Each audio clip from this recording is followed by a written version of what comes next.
네, 정치권 이야기 나누겠습니다. 민주당 이재명 후보가 대통령 4년 연임제 도입을 골자로 한 개헌안을 내놨습니다.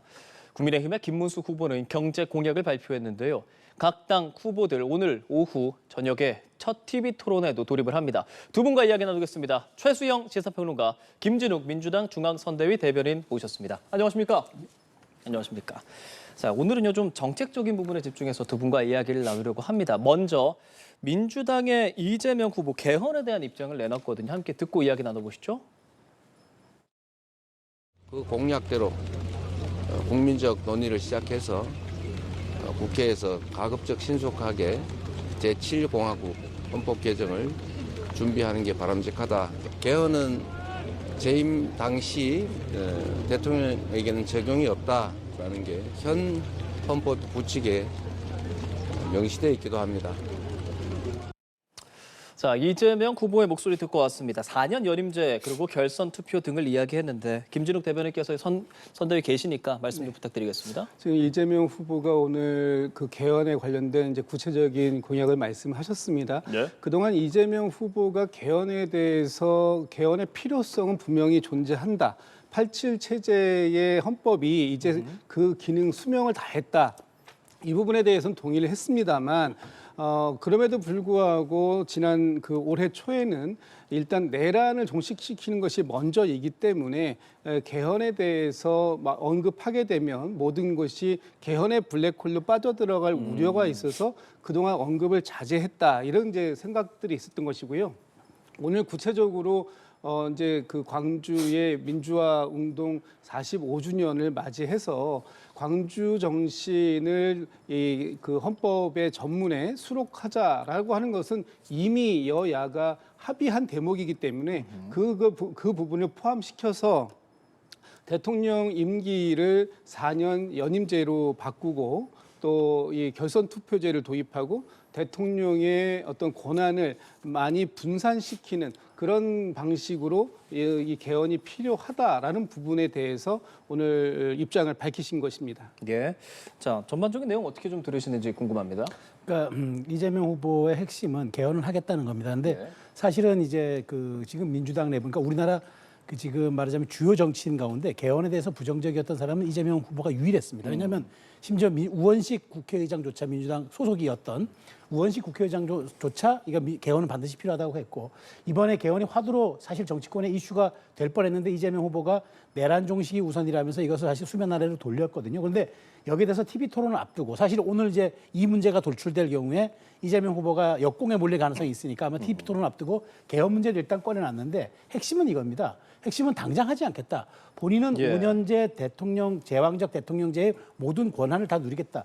이것에 대한 안은 마련해가지고 빠르면 지방선거, 즉 1년 후에 국민에게 한번 묻거나 아니면은 3년 후에 국민에게 한번 뜻을 물어보겠다. 그러니까 이재명 후보의 권력의 골든 타이밍이 집권 1년 차, 집권 3년 차까지는 개헌 논의를 못 하는 겁니다. 실제로 그냥 준비만 하는 거죠. 그런 측면에서 어찌 보면은 개헌을 하겠다의 방점은 찍혀 있지만 내 임기 동안에는 내가 누릴 건 다 누리겠다. 이걸로 봐야 되는 게 저는 핵심 방점이라고 생각이 됩니다.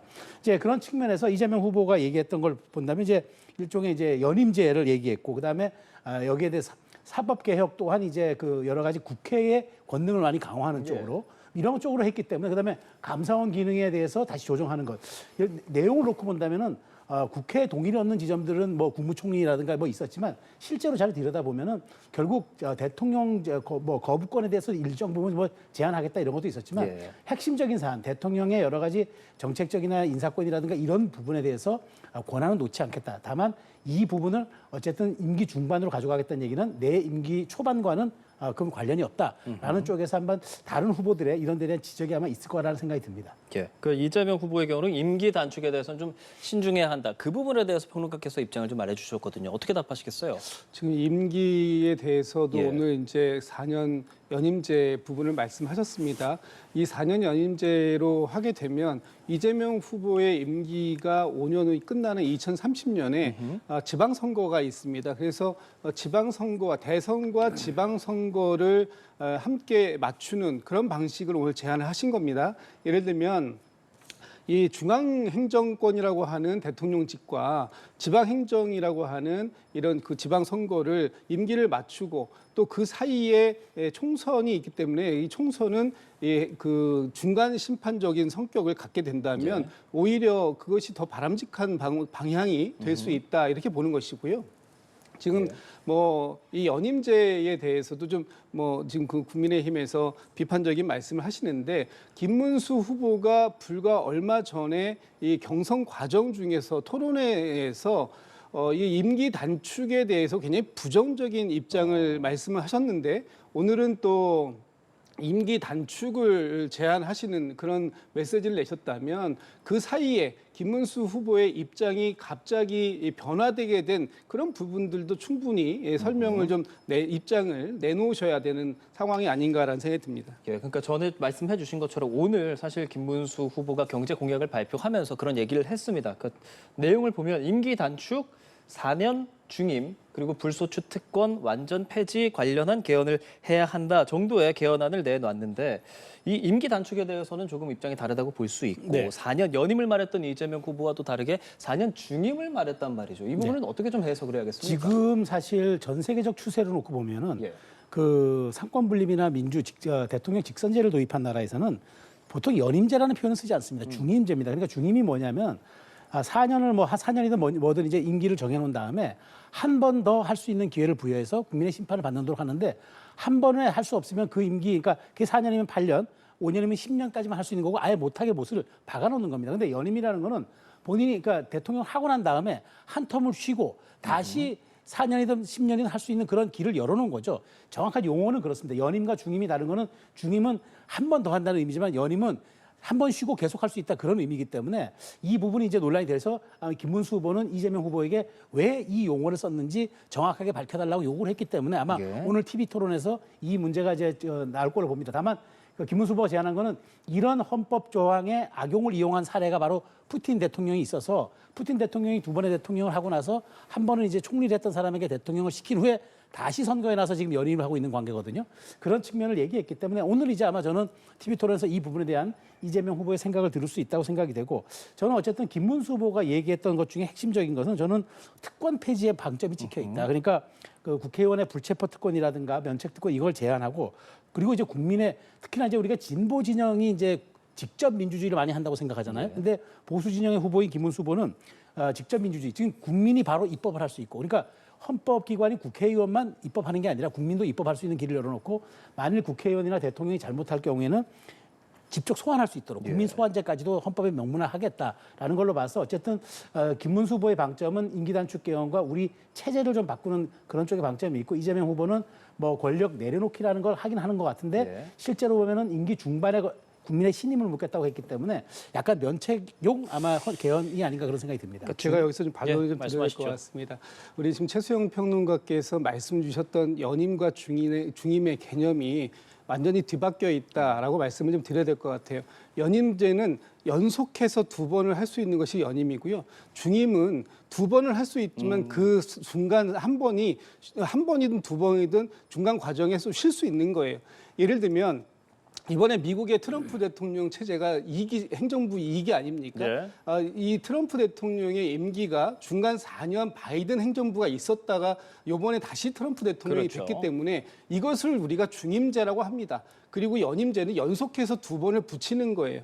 좀 전에 그 러시아의 푸틴 대통령 체제를 말씀 주시는데 이것은 완전히 오늘 김문수 후보 측에서는 제대로 된 입장을 확인하지 않고 내신 것 같다라고 보입니다. 왜냐하면 러시아의 경우에는 푸틴 대통령이 2020년 개헌을 통해서 이 푸틴의 임기를 완전히 리셋해버렸습니다. 그래서 원래 그 전에 러시아 헌법 제81조에는 한 사람이 대통령직을 두 번 이상 수행할 수 없다라고 되어 있었던 그 헌법을 개정해서 뭐라고 바꾸냐 하면 러시아 헌법 제81조 제3-1항에 보면은 이 조항은 개헌 발효 시점부터 시점까지 대통령직을 수행했거나 수행 중인 사람에게는 적용되지 않는다라고 해서 완전히 푸틴을 위한 푸틴만을 예외 조항으로 만들어 놓은 개헌을 한 이후에 한 것이에요. 그렇기 때문에 지금 마치 이재명 후보가 이번에 당선이 되고 난 이후에 중간 텀을 쉬고 또다시 이재명 후보가 대선에 출마할 수 있는 것처럼 말씀하시는데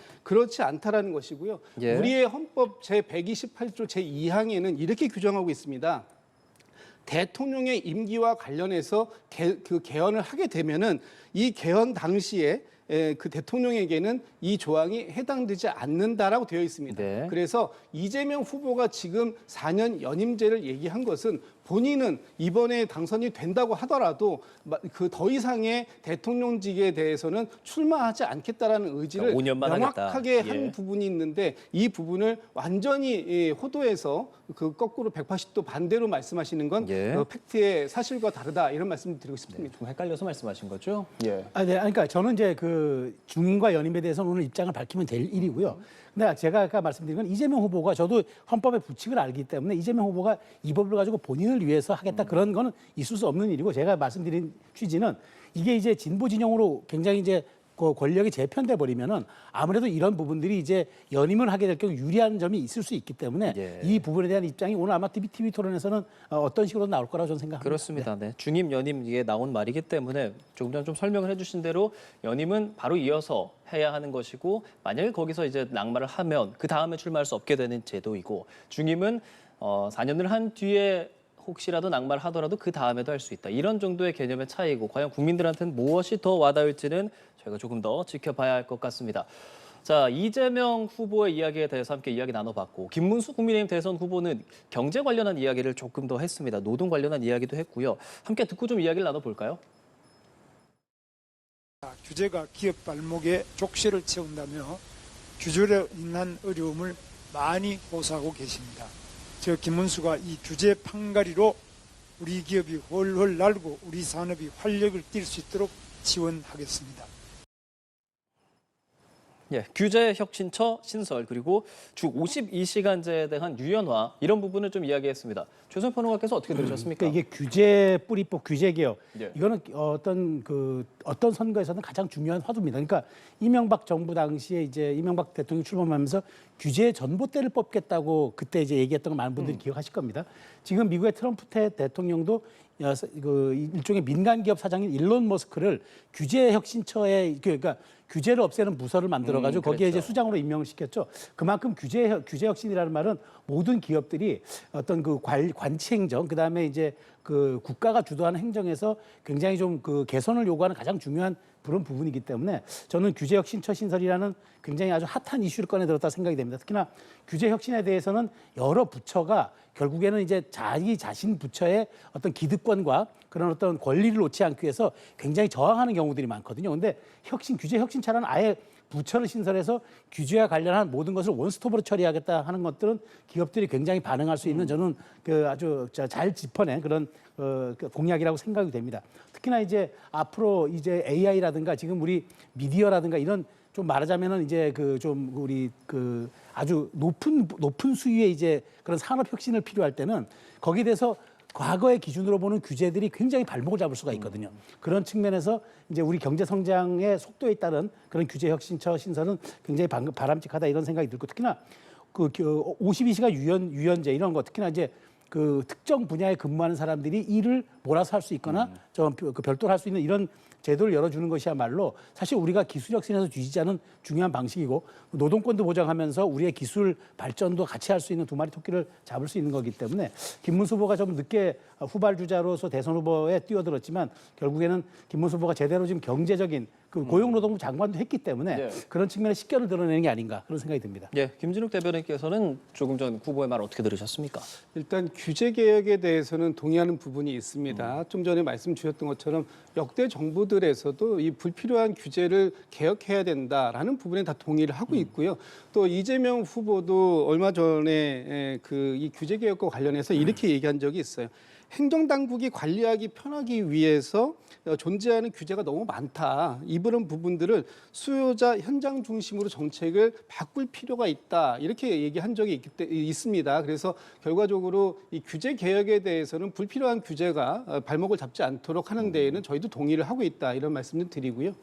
주 52시간 관련해서는 네. 저희가 모든 정책에는 뭐 어떤 그 찬반이나 우선순위가 있을 수 있는데 특히 규제 개혁 같은 경우에도 현재의 이 노사의 합의에 따라서 탄력 근무제가 가능한 부분이 있고요. 이런 부분들 통해서 6개월까지도 단위 기간을 늘릴 수 있는 부분이 있습니다. 지금 그런데 국민의힘에서 주장하는 부분을 보면 모든 이 경제의 그 어떤 발목을 잡는다고 할까요? 이것이 주 52시간 때문이다라고만 지금 규정을 하고 있는데 이렇게 되면 이거는 그 원인 진단을 잘못한 것이다. 특히 지금 김문수 후보가 고용노동부 장관을 역임했음에도 불구하고 이 노동자의 현실은 도외시한 채 기업 친화적으로만 일방적으로 기업에서 요구하는 부분만 그 공약으로 채택하고 있다라는 부분은 좀 아쉬운 부분이다라는 말씀 좀 드리고요. 지금 경제가 잘 돌아가지 않고 있는 것이 과연 이 주 52시간제 때문인가? 또 반도체나 AI 기업에 대해서 주 52시간제만 풀어주면 그러면 정말로 우리의 그 기업들이 다른 그 선진국에 있는 뭐 엔비디아나 이런 데처럼 모든 이 그 실적을 그 폭발적으로 만들어낼 수 있는 건지 이런 부분들에 대해서 확인되지 않은 부분이 너무 많다. 이 부분에 대해서는 노사의 합의를 이루어가는 점진적인 방식도 충분히 있을 수 있다라고 보고 있는 것이기 때문에 이 부분은 좀 저희도 앞으로 계속해서 노사 간의 대화를 통해서 문제를 해결할 수 있는 방안을 찾아나갈 계획이다 이런 말씀도 드리고 싶습니다. 예, 뭐 조금 전에 언급도 해주셨지만 오늘 저녁에 또 TV 토론회도 있기 때문에 관련 내용들이 있다가 이야기가 두 후보끼리 있을 것으로 보이고요. 오늘 5월 18일입니다. 이제 광주에서 열리는 5.18 민주화운동 기념식이 있었는데 김문수 후보는 어제 묘하게 참배를 했지만 오늘은 기념식 불참을 했고 김용태 비대위원장이 참석을 했습니다. 배경은 뭐라고 보시는지요? 당연히 저는 김 후보가 예. 오늘 TV 토론 준비를 해야죠. 그리고 이제 뭐 일각에서는 왜 안 왔냐고 이렇게 비판하는데 김문수 후보야말로 사실 5.18의 상징 같은 분입니다.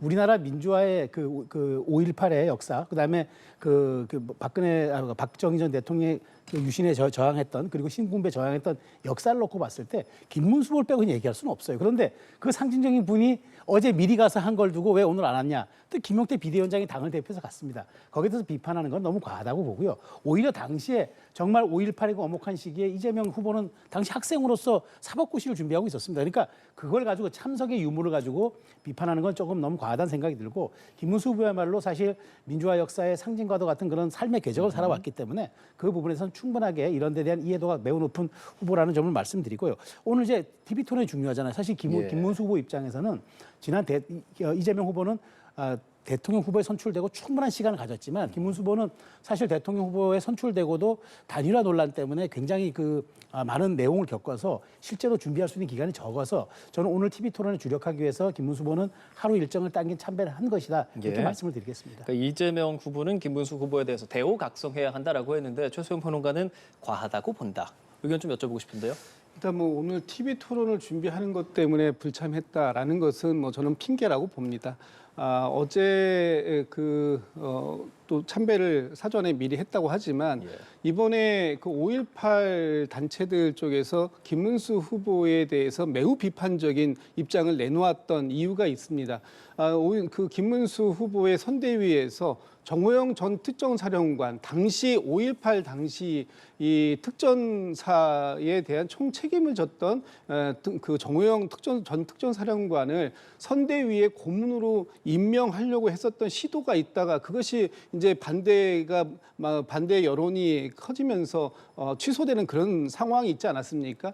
이 5.18이 어떤 겁니까? 피로써 민주주의를 지켜왔던 그런 숭고한 그 정신들이 있는 것이고 그 당시에 수많은 사람들이 희생이 당했습니다. 지금 자료 화면에 나오고 있는 저 5.18 영령들이 누구 때문에 누구에 의해서 희생이 되었는지가 분명한 상황입니다. 그런 상황이고 지금 이번에 12.3 비상계엄도 마치 이 5.18과 같은 그런 상황들로 전개가 될 수 있었던 상황들을 우리의 국민들께서 그 부분을 막아낸 거 아니겠습니까? 그렇다면 지금 이 김문수 후보가 흘린 눈물이 악어의 눈물이 아니라 진정성을 가진 눈물이었다면 지난 12.3 비상계엄에 대해서 분명한 잘못을 인정하고 반성하고 사과하는 모습을 보였어야 되는데 예. 그런 부분들이 없이 윤석열 전 대통령의 비상계엄을 옹호하는 듯한 모습을 보이고 윤석열 전 대통령의 탄핵도 반대하는 모습을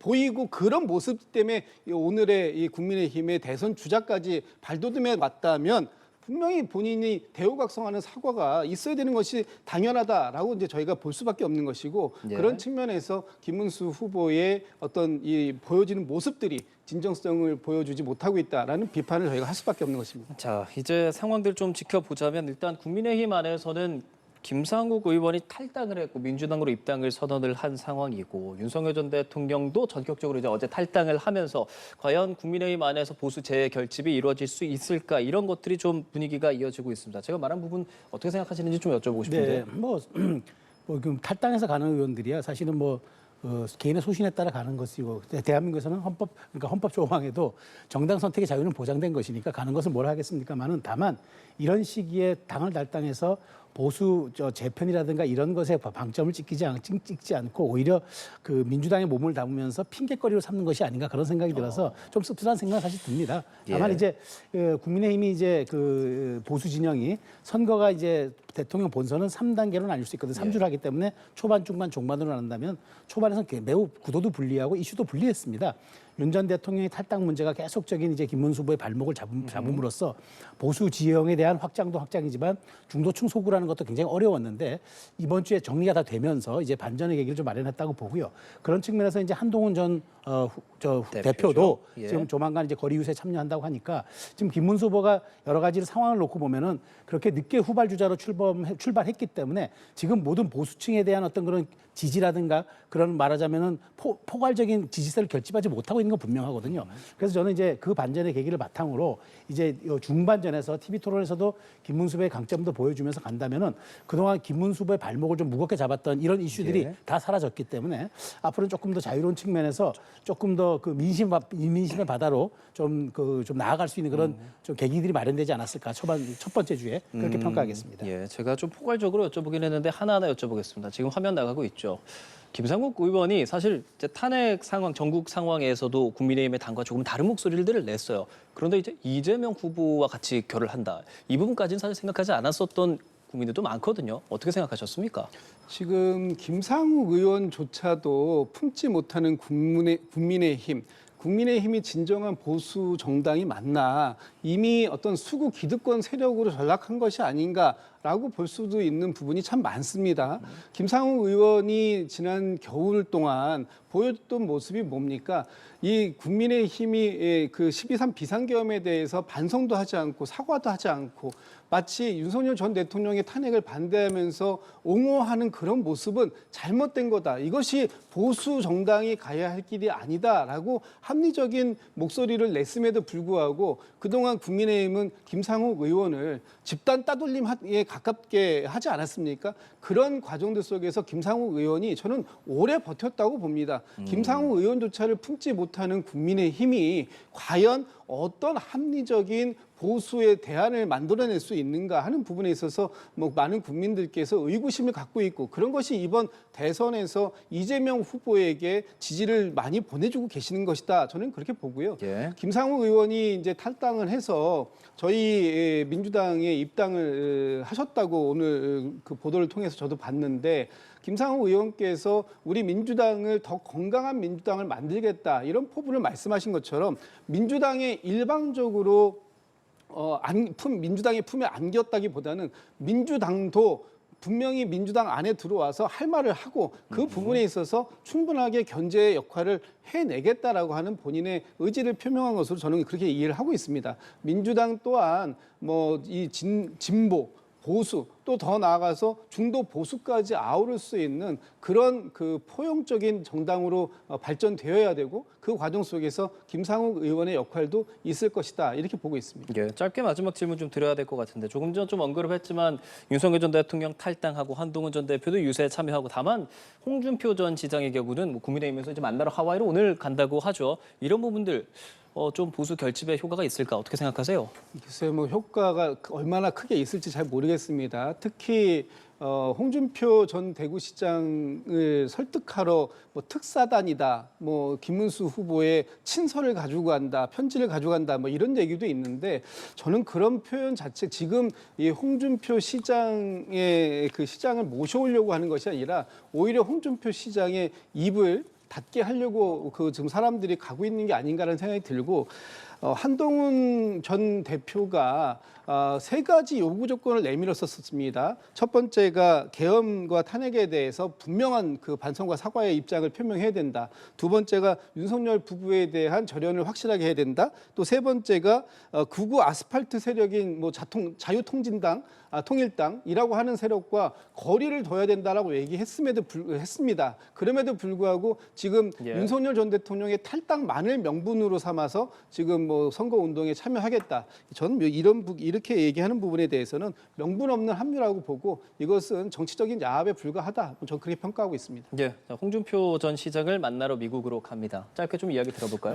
저는 뭐 그 큰 의미는 없을 거라고 봐요. 왜냐하면 이미 홍 전 시장이 만나지 않겠다고 얘기했고 또 이미 이제 앞으로 본인은 여기에서 SNS 활동도 중단하겠다고 했기 때문에 홍 시장의 마음을 돌리기는 어렵지만 어쨌든 저는 홍 전 시장이 어떤 보수 정당의 어른으로서 좀 아쉽다는 말씀을 먼저 드리고요. 어쨌든 지금은 국민의힘 입장에서는 전기는 마련했다. 그다음에 윤 전 대통령이 탈당으로 이제는 과거와의 얘기를 뒤로 하고 이제는 대선은 미래형 투표, 비전형 투표이기 때문에 오늘 토론을 기점으로 확실하게 이제 좀 승기를 향한 그런 좀 발돋움할 수 있는 전기는 마련됐다 이렇게 평가하겠습니다. 예, 두 분께서 말씀하신 내용을 바탕으로 또 오늘 시청자께서도 토론회 잘 보시면 좋겠습니다.